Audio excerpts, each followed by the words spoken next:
Hi, everyone. I'm excited to be here today to talk to you about some of the miracle stories that are happening right here in our own city, in our own state, every day. My name is Tony Kausha, and the title of our show is Tony's 50,000 Coincidence Miracles. Please note, this show is not about religion, and we're not trying to change anyone's religion, and we're not trying to get you to join any religion. It's just about miracle stories. I don't know of any religion on the planet that doesn't talk about miracles. That's why religions begin, because they have something that's telling them there's really a God. But we're not going to get into that. We're going to just talk about miracles and leave the decisions about all that up to you. So we don't care what religion you are. We just want to talk about miracles. If you are an atheist, I think you'll enjoy the program as well, although I can't guarantee you'll remain an atheist very long after you hear many convincing stories, coincidence kinds of stories about miracles.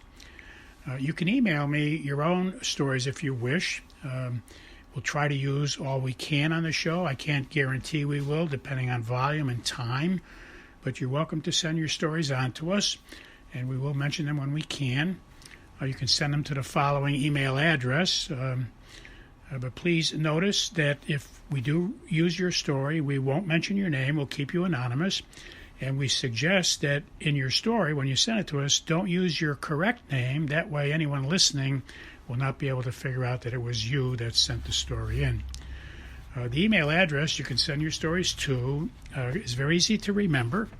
It consists of 2 words and 3 numbers. The first word is Tony, spelled Tony, and the second word is and, spelled A-N-D, and the numbers are 777. So once again, the name is Tony and 777 at AOL.com. Well, let us begin. Well, this is our 6th radio program, and it might be a good idea if I recap for everyone what we have as a simple definition for coincidence miracles. First, it's an action that we can attribute to God. We see something happen, and we know, we're sure in our hearts and in our minds that God did it, so it's an action. Or it's a result. It's a result of something, like a conclusion of something, and we know that that was caused by God. And we don't know about the actions, but we can see that the result came out as something God wanted to do, and so that's a miracle. Or it's an inspiration or an idea that comes into our mind. And I remind you again, the word inspiration is 2 words. It's inspiration, 2 words. An idea is 2 words. It's I and Deo. Deo is the Latin word for God. So inspirations and ideas are God coming into your mind and telling you things. So if you remember the word, it's really the name of a Frenchman, Ari, A-R-I, Ari. A is for actions by God, R is results by God, and I is inspirations or ideas given to you by God. So that's what miracles generally are in that category, one of those categories. So I want to talk a little bit today about what happened last summer at vacation time. On one of my vacation days, I was inspired by God to take a trip to Mystic Seaport in Connecticut, very famous vacation spot. Lots of people go there every day during the summer. And I was inspired to go there. I pass out little business cards that are written on both sides, a lot of definitions about our books and our lectures and our talks and the radio shows. So I go to vacation spots when I'm led to by God, when He inspires me to, and to pass out the cards. And as I'm doing that, I bump into many people who ask questions, and it doesn't matter what religion they're in. As I keep saying, I'm not pushing any religions. What I'm pushing is let's become friends of God, and if we become friends of God, He'll take care of leading us to the correct religion for us in our lives. And so I went on this trip. It's an hour drive to get there. I had amazing chats and talks with people. I handed out somewhere in the neighborhood of 400 cards that day. If you pass out cards for 4 or 5 hours to people in a very densely populated area, you can easily pass out 400 cards in record time. So I did it, passed out a lot of cards, had amazing discussions, a lot of coincidental meetings. People would say things to me like, gee, we were going to go somewhere else today, and we decided at the last minute we got an inspiration to come here, and we're so glad we ran into you because we were always wondering about that question or this question, and I was able to help them with a lot of things. I've taught Sunday school for 45 years, and I read the Bible for the last 50 years, so I have some perspectives and some things I can tell them about historically about the friendship of God. So it was a fantastic day. I felt like I helped many people, and I felt like God was really using me. He really wanted me to go there. He inspired me, and I did so. One man, when I handed out the card, he said he couldn't believe in God, and he was now an atheist, and he gave up his faith. He had faith for like 30 years, and he used to be a friend of God and practice his religion. And we talked for about 40 minutes, and I told him how to talk to God, how to hear God, the Bible says how we could do it, Catechism says, and I told him about my book and my free tapes, etc. And so he really got extremely interested. He said he never heard those things before, and we even had a couple of questions. We both asked God for an answer, and he got the same answer I did. So he's very impressed that it worked. It worked right there on the spot by us asking God the same question. I met another woman who was, when she got the card, she stopped me. Actually, she followed me and said, I need to talk to you. I've been having horrible nightmares for the last 2 weeks. Every night I'm having terrible nightmares, and I have a faith, I have a religion. I don't know why I'm going through this. And so we talked about how to talk to God, how to hear God. God is always with us. He loves us, all those basic fundamental things. We have to know God loves us and he's always with us. That's basic. And if we know that, then we can talk to him, because if he loves us and we ask him a question, certainly he's going to answer us. Another young lady I ran into, she was a secretary at a place that rents out boats. She was in an office on the side near the shore there, renting out boats, and just passed out a card. But she said, I'm having some problems, and what religion are you? And she started talking about God, and she had some great faith, but she had 3 decisions that were blocking her and troubling her. She just could not make decisions about 3 items, and very frustrated. And so we talked for a little bit, and I told her how to ask God and how to hear God. And again, a little practice session. We asked a question or two. Both of us asked in our mind. We both got the same answers.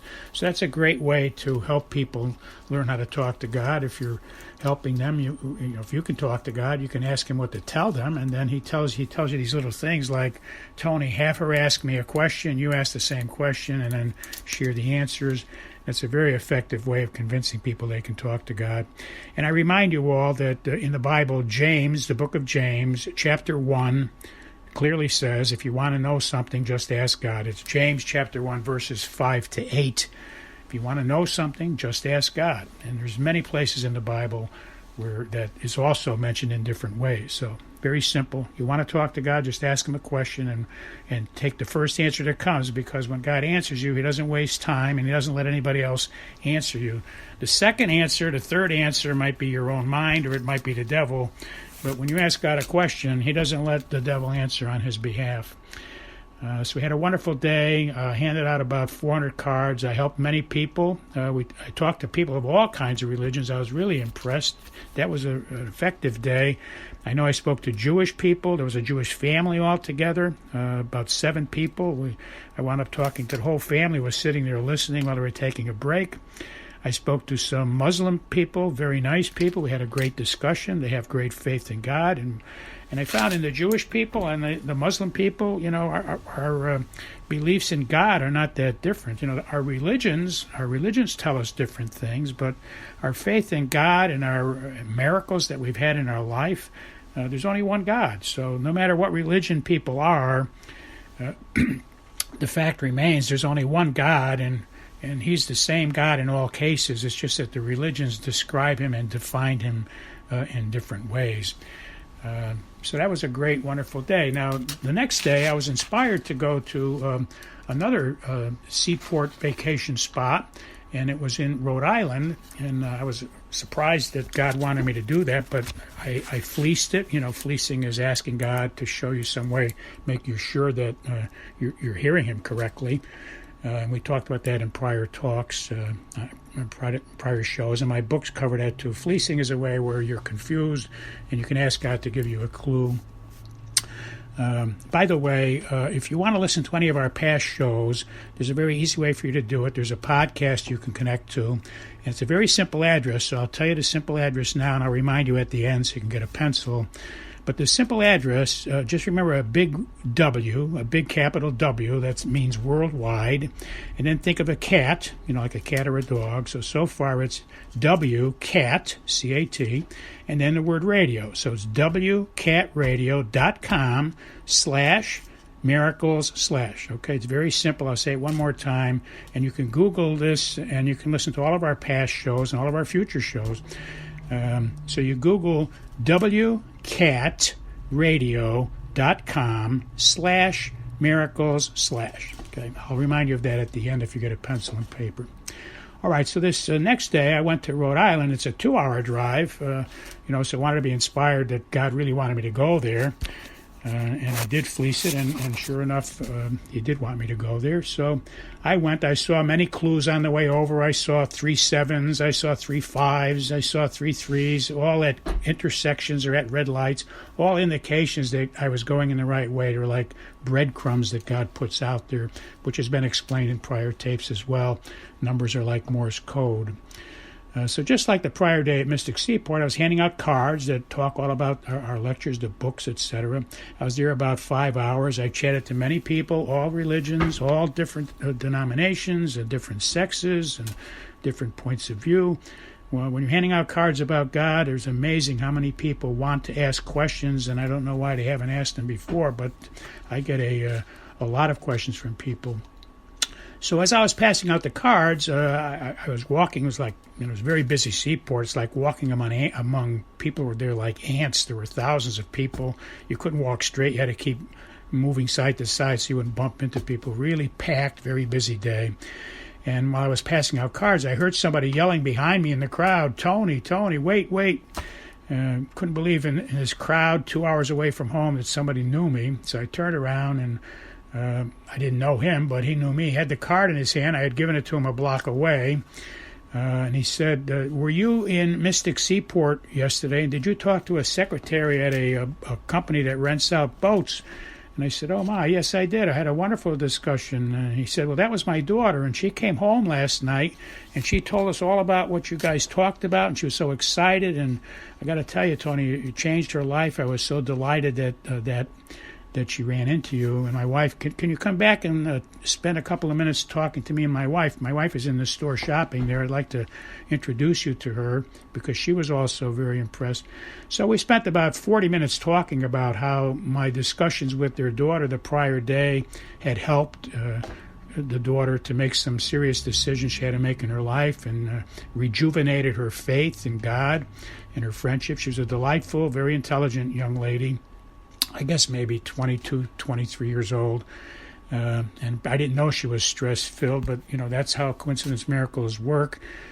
God had led me there, and sure enough, it was with great success. So we had a wonderful day in Mystic Seaport, and I'm very delighted and happy to share that with you. So now I'll tell you again the definition of miracles. It's an action or a result or an inspiration from God. It's from God. Action, result, or inspiration from God. That's what a miracle is. You can remember that by ARI, A-R-I. If you want to listen to past episodes, you can Google Big W for worldwide, Big W, and then the word cat. So it's wcatradio.com/miracles/. Okay, one more time. wcatradio.com/miracles/. God bless you all, and we'll talk to you again next week. Thank you very much for tuning in.